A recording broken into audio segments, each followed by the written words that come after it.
んこんにちは。サイバーコネクト2の松山です。金曜日のジャパンエキスポを紹介しましょう。ビデオゲーム e スポーツいろいろありますよ。こちらです。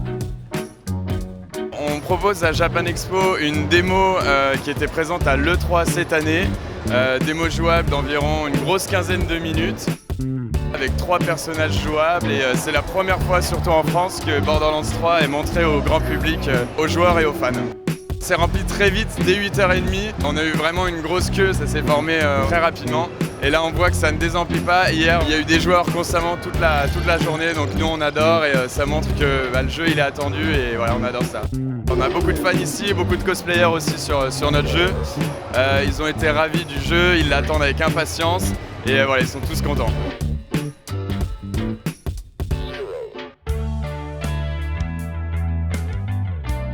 Nous sommes sur le stand Koch Media, principalement sur la section Sega, avec la présentation de la Mega Drive Mini.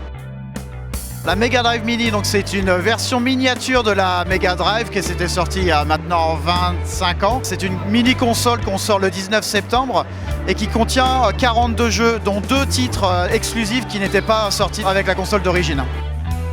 On a un stand assez unique où on a recréé une chambre des années 90 avec pas mal de choses qui nous parlent comme des POG ou des jouets de l'époque.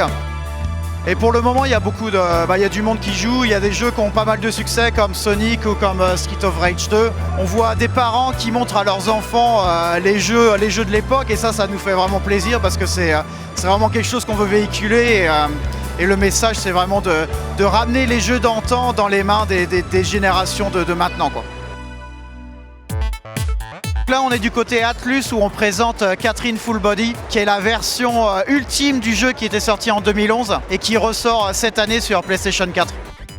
Dans la version Catherine Full Body, il y a un nouveau personnage, une nouvelle fille qu'on va pouvoir rencontrer qui s'appelle Rin. Comme c'est un titre aussi assez compétitif, on a rajouté un mode en ligne où les gens peuvent jouer au puzzle en compétitif ou en coopératif.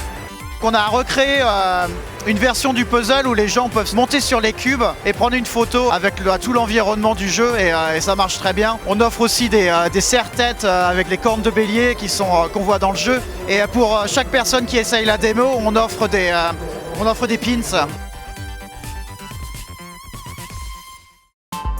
C'est le stand de PickUp Limited. Donc nous sommes un éditeur européen basé en Angleterre et donc aujourd'hui on présente Kill la Kill If, l'adaptation de l'animé qui sort le 26 juillet, qui est jouable sur PlayStation 4 et Nintendo Switch. On a également des jeux indés, Cat Quest 2, qui est la suite du Cat Quest 1, vous avez peut-être déjà entendu parler. Et Songbird Symphony, qui est un jeu de plateforme musical, qui est également jouable sur les 2 plateformes et qui sera disponible le 25 juillet. Nous avons aussi le jeu Sunline Kagura Peach Pinball, qui est un jeu de Marvelous qui est disponible sur Nintendo Switch et qui est jouable à notre stand. クラブブースはですね、今回はキャプテン翼、ドリームチャンピオンシップ、ブリーチ、ブレイブソウル、あと、ラブライブ、この3つを、いわゆるステージ展開することになります。フランスで人気があるのはキャプテン翼、あとやっぱりブリーチは根強く人気なので、この2つが特に人気が、あるかなと思います。